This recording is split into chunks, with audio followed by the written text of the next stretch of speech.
Bismillahirrahmanirrahim. Assalamualaikum warahmatullahi wabarakatuh. Alhamdulillahirabbil alamin wassalatu wassalamu ala asyrafil anbiya'i wal mursalin wa ala alihi wa sahbihi ajma'in. Okey, pada hari ini kita orang akan membincangkan tentang akhlak dan sunnah baginda sallallahu alaihi wasallam dalam kehidupan muslim. Okey, sebelum tu mak kata orang dulu kalau kita tak kenal maka tak cerita. So saya akan memperkenalkan diri saya. Saya Muhammad Amir bin Imran. Saya Adil Hafiz bin Muhammad. Saya Ilham bin Muhammad. Okey, sudah kenal kan kita orang semua? Okey, marilah kita sama-sama ke tajuk pada hari ini. Okey, sebelum tu saya nak tanya, tahu tak apa itu akhlak? Idea tahu? Tak tahu. Akhlak tu berasal daripada perkataan khuluq, iaitu bermakna sifat atau perangai seseorang individu. Dalam konteks ini kita ingin menceritakan bagaimana akhlak baginda sallallahu alaihi wasallam dalam kehidupannya. Okey, oleh itu kita akan lihat apakah akhlak baginda. Akhlak Rasulullah adalah adil, kejujuran, kesabaran, kasih sayang dan baik hati. Okey, kan kita dah tahu tadi Nabi ada akhlak Nabi. Ada kita senaraikan itu ada 5 kan? Okey, kita akan mulakan dengan adil. Adil, apa itu adil? Adil ni tak adanya dalam letak sesuatu tempatnya. Rasulullah SAW sentiasa berlaku adil dan setiap keputusan yang diambil, baik dalam urusan keluarga, masyarakat maupun hukum. Kalau kita tengok adil dalam urusan keluarga, contohnya bab poligami, kita harus seorang lelaki itu haruslah sentiasa berlaku adil antara isteri-isterinya dari segi nafkah batin, nafkah zahir. Kalau nafkah batin, hari ni isteri pertama tengok 2 hari, isteri kedua pun tengok 2 hari ya. Mana boleh? Ni 3 hari, 2 hari, buat sebelah. Jadi macam tak adil lah. Tak adil. Dia akan rasa macam awak ni sayang lebih ya. Akan masa curiga ni. Kalau nafkah zahir pula macam mana? Kalau zahir pula, contoh nak bagi duit raya, duit raya, kawan ni bagilah 1 gelang emas. Dia ni pun bagi 1 gelang emas. Jangan dia bagi 1 gelang emas, dia pergi rantai. Lagi pitimah harga leleng. Kau ni tak jealous lah. Jealous lah. Boleh berlaku, orang kata sangka buruk. Macam kita juga lah, sebagai manusia lah. Kita boleh lihat golongan yang miskin, golongan kaya. Lalu golongan miskin ni, mereka diuji. Mereka tak tahu kata miskin ni ada satu anugerah jugalah ketika di akhirat nanti. Sebab mereka tak ada harta untuk ditimbang dengan orang kaya ni. Tapi mereka berfikir, kenapa lah Tuhan buat aku ni miskin? Orang kaya dia orang kaya. Dia akan merasa sangka buruk dengan Tuhan. Jadi memang saya adil ni panjang. Saya boleh ringkaskan kat sini ialah sikap adil ni penting dalam hidup ni. Dalam masyarakat, contohnya kita dalam negara mesti ada undang-undang. Undang-undang mestilah berlaku adil. Contohnya hakim kena berlaku adil. Contohnya kita tengok kes kronologi Zulfarhan. Mangsa Zulfarhan dibunuh. Dibunuh beramai-ramai, bukan dibunuh, ditekam cerita, ada video. Okey, dia nampak macam tu kan.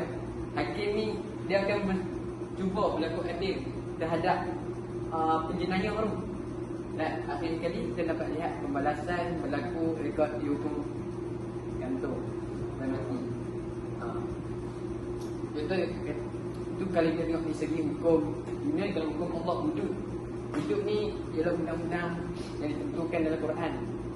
Ya, bukan yang manusia yang buat. Wujud ni Allah dah letak wujud ni daripada pencuri. Pencuri ni kalau dia curi lebih pada 1/4 dinar. 1/4 dinar. Umur dinar kadar dia.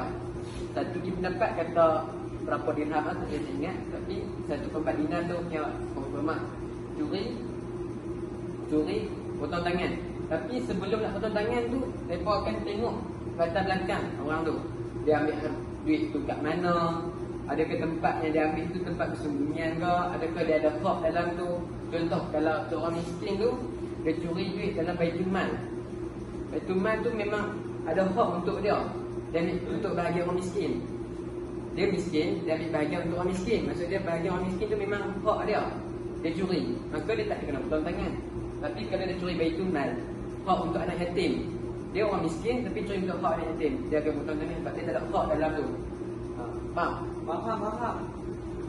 Tapi kan, orang ingat tak dulu, sebenarnya waktu zaman Rasulullah, sebelum Rasulullah mengangkat martabat perempuan, mengangkat martabat anak yatim, ingat tak dulu, anak yatim ditindas, perempuan pun ditindas.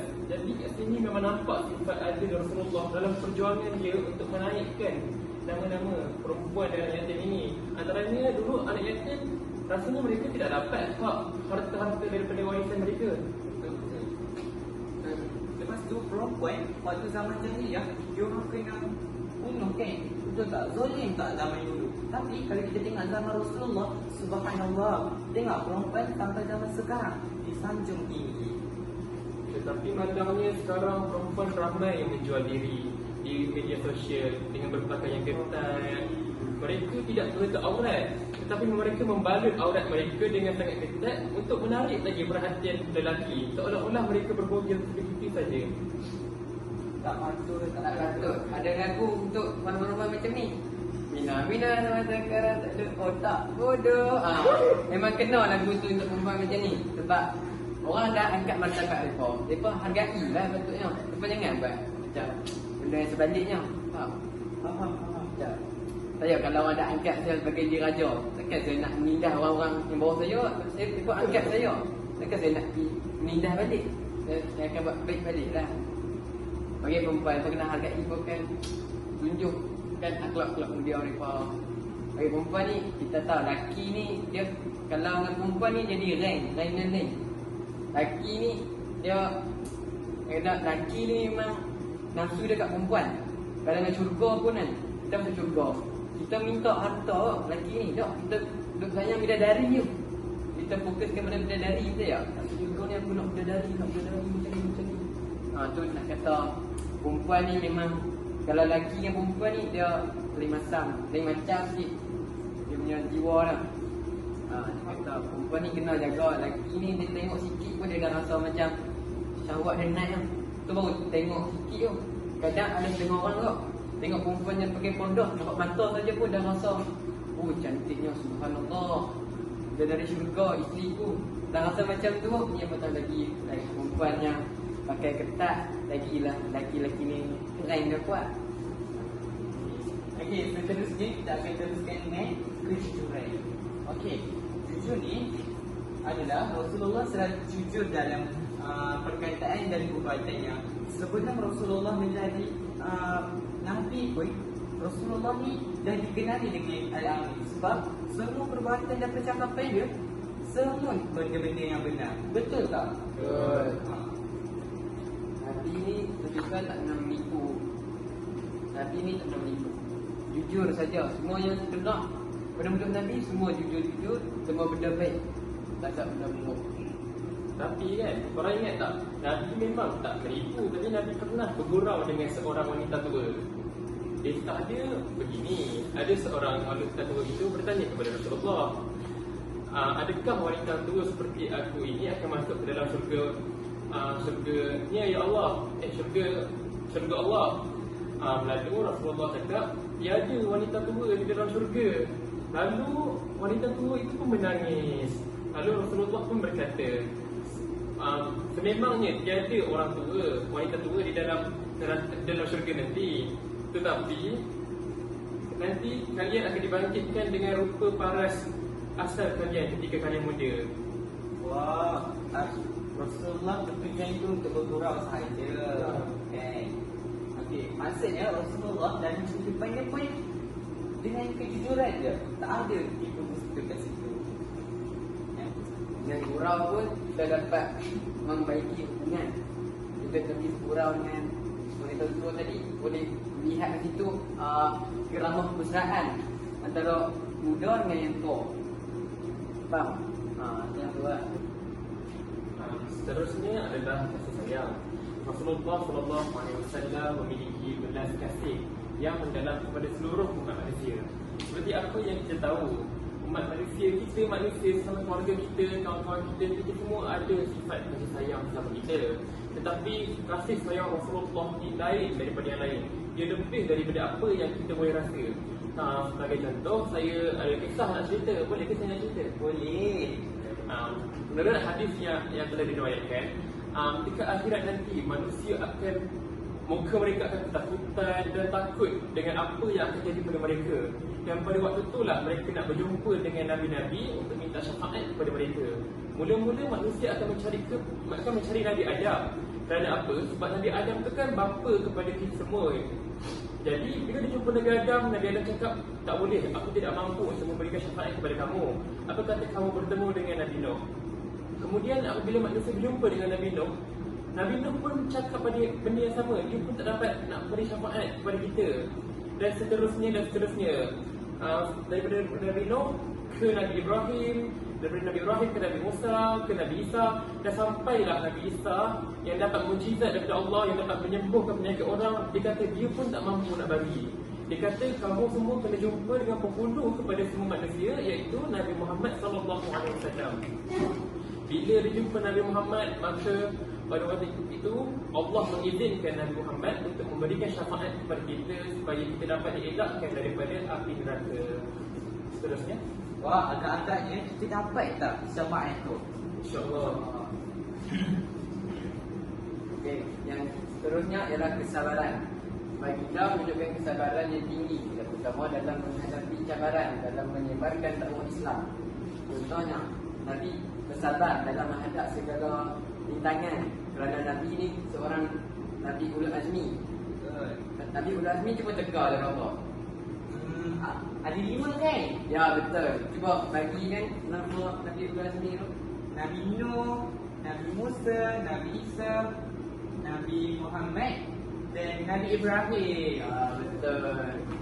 Sebenarnya kita Nabi Ulul Azmi ni Nabi yang diberi ujian yang amat banyak pada mereka. Jadi setiap Nabi Ulul Azmi ni mempunyai kesabaran yang amat tinggi lah. Contohnya Nabi Muhammad SAW menyampaikan dakwah walaupun dilempar batu, dihina, dicaci, tetap menyampaikan dakwah. Dan Nabi ni tidak berdoa keburukan kepada mereka. Nabi ni lagi mendoakan kebaikan kepada mereka. Contohnya kepada penduduk Taif yang penduduk Taif ni melemparkan batu, menghina Nabi. Dia kata Iblis ingin menurunkan azab pada mereka. Tapi Nabi mendoakan kebaikan kepada mereka. Sampailah hari ni kita boleh tengok Taif sekarang hampir semuanya Islam. Itulah salah satu hikmah Nabi, jadi sifat kesabaran ni. Kalau kita sabar itu, kita tak sabar lah. Kita kalau boleh keluar azab tu, kita bagi lah azab dalam tu. Kalau kita dah super power, kita nak pergi bantai semua orang, memang kita dah hati lah. Tapi Nabi ni lain. Walaupun Nabi ni diberi macam-macam kelebihan. Contoh Nabi ni kalau doa makbul. Itu Nabi ni Nabi malaikat jaga, maksum. Kita ni kita ni kan nak kata apa lah, buat salah sikit pun orang dah judge macam-macam lah. Kalau kita macam-macam boleh kata. Tapi Nabi ni level dia lain, sabaran yang kita main. Kita walaupun ambil tak pergi order makanan kita dah nak maki lah. Tapi Nabi ni kalau lempar batu pun tetap sabar dengan orang-orang. Walaupun orang tu kita tak kenal, dia sabar. Nabi sabar. Itulah salah satu ciri Nabi, akhlak Nabi yang amat bagus untuk kita semua ikut, jadikan teladan. Seterusnya, baik hati. Baginda sangat penyayang dan peduli terhadap sesama, baik terhadap keluarga, sahabat maupun orang asing. Nabi bukan baik sahaja kepada ahli keluarga dia dan sahabat dia, tetapi sebenarnya Nabi pun dah rindu dah dengan umat-umat dia yang kita tak tahu pun, tak tengok pun muka Nabi. Tapi kita percaya yang Nabi tu ada. Dengan kuatnya iman kita ni, kita percaya Nabi tu ada. Sebab itulah Rasulullah rindu kat kita. Dia kata, aku nak jumpa umat aku akan datang. Masuklah ke dalam syurga, wahai umat itu. Dan Nabi juga, walaupun ada satu kisah yang diriwayatkan di mana ada orang buta tu, dia mengutuk, dia kata, kau percaya ke Nabi Muhammad tu? Dia tu bukannya orang yang apa pun, semua yang dia ajarkan semuanya dusta belaka. Tetapi sebenarnya orang yang menolong orang buta itu Nabi Muhammad sendiri. Orang yang buta itu apabila tahu yang Nabi Muhammad telah meninggal, dia sendiri menangis. Kerana betapa baiknya hati Nabi Muhammad walaupun dia mengutuk di hadapannya secara langsung. Okey, seterusnya kita akan teruskan dengan sunnah.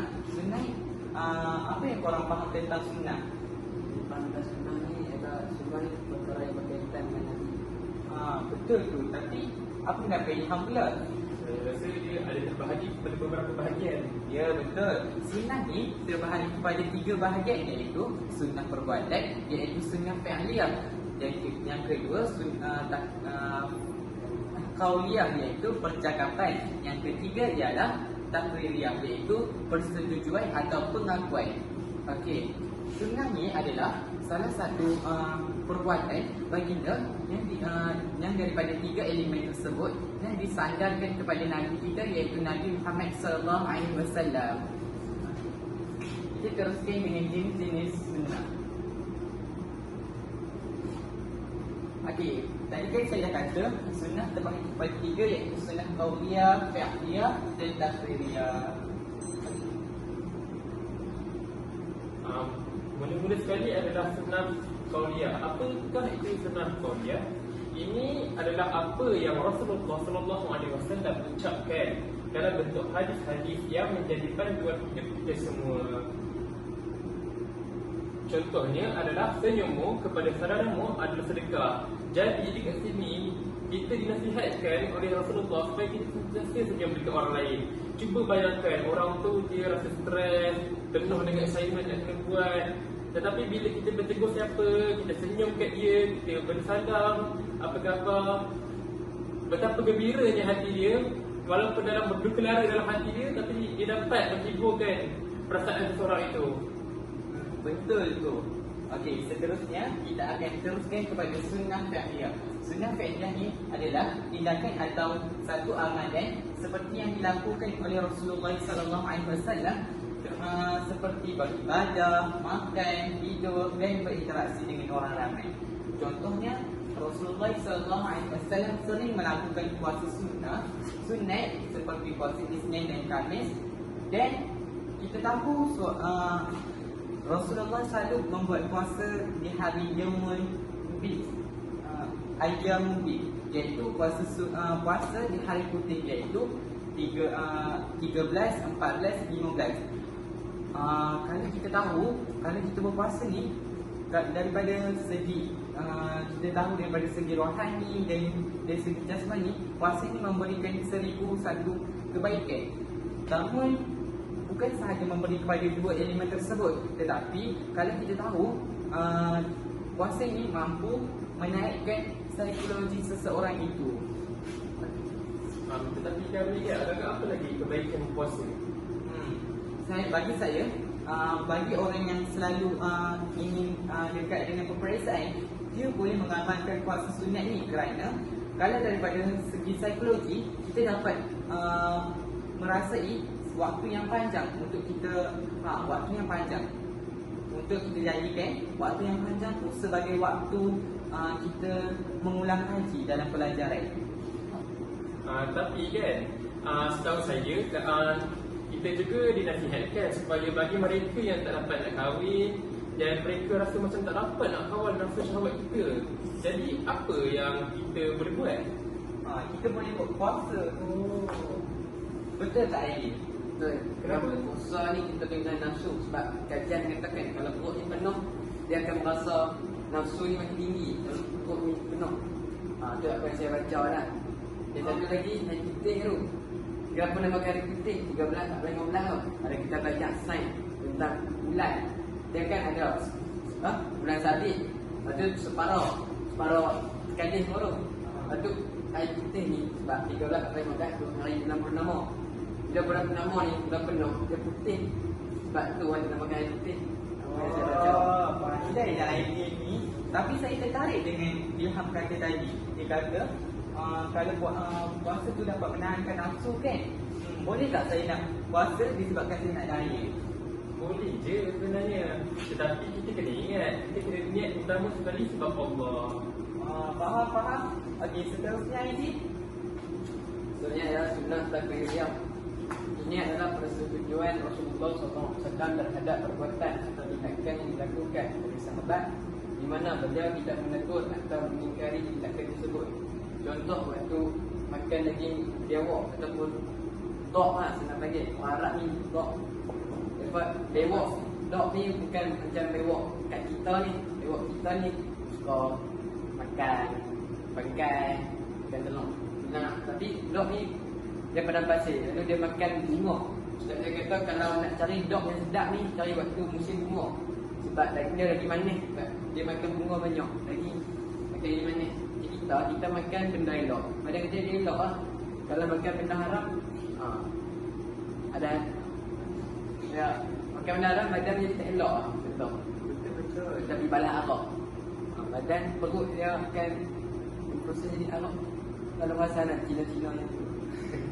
Betul tak gini ke makan biawak? Ikut orang. Macam hadis ni kau akan Al-Khalid Al-Walid menjamu Nabi makan dog ni. Tapi Nabi nak sentuh, tapi bila abang ni daging dog, Nabi ni tarik dia tangan. Sebab Khalid Al-Walid tanya lah kenapa Nabi tak makan, adakah yang haram? Takkan Nabi kata haram, tapi Nabi kata aku tak makan ni sebab daerah tuanku tak ada datang ni. Jadi Nabi tak makan. Itu bukan makna Nabi. Nabi mengelak tu bukan nak menunjukkan benda tu haram, tapi nak menunjukkan Nabi tak makan sebab kat tempat Nabi tak ada benda tu. Nabi enggan makan. So kalau orang pun makan lah. Dan tak ada dan tak ada larangan pada Nabi untuk makan benda tu. Nabi tak larang kita makan tu. Tapi Nabi tak makan. Tentu lah. Oh, maksudnya kat sini kita bolehlah makan apa tu biawak pasir yang dikenali oleh dog. Boleh. Okey, seterusnya kesimpulannya adalah akhlak Rasulullah adalah cerminan daripada bukti perketi yang luhur, merupakan contoh teladan kepada kita pada hari ini. Okey. Saya rasa sebagai umat Muslim yang sejati, kita mestilah mencontohi sunnah-sunnah Rasulullah SAW daripada segi kehidupan seharian dia dan sebagainya. Apa pendapat Aidil? Saya setuju. Malahan bukan Muslim saja, semua manusia harus ikut cara Nabi ini. Kerana cara Nabi ini tidak akan mendatangkan mudarat, malah lebih mendatangkan manfaat. Banyak sunnah-sunnah Nabi ini yang kita amal, dia akan menjaga kesihatan kita serta kehidupan kita. Contoh dengan bersiwak. Bersiwak ni boleh dia menjaga gigi kita. Bersiwak walaupun orang nampak kayu, sedang sekadar kayu tapi memberi banyak manfaat pada kita. Itulah, setahu saya pun orang kafir pun sebenarnya dulu dia tak suka berkata ni, tapi setelah tahu kebaikan dia, mereka pun dah ikut cara kita sebab nak membersihkan bahagian kemaluan lelaki itu. Betul tu. Maksudnya kita perlulah mengamalkan sunnah dan akhlak baginda dalam kehidupan kita supaya kita dapat berjaya di dunia maupun di akhirat. Takkan kita tak nak berjaya di dunia dan di akhirat. Betul tak? Betul. Okey. Dan sekadar itu saja. Sekian daripada kami. Wabillahi taufiq wal hidayah. Wassalamualaikum warahmatullahi wabarakatuh.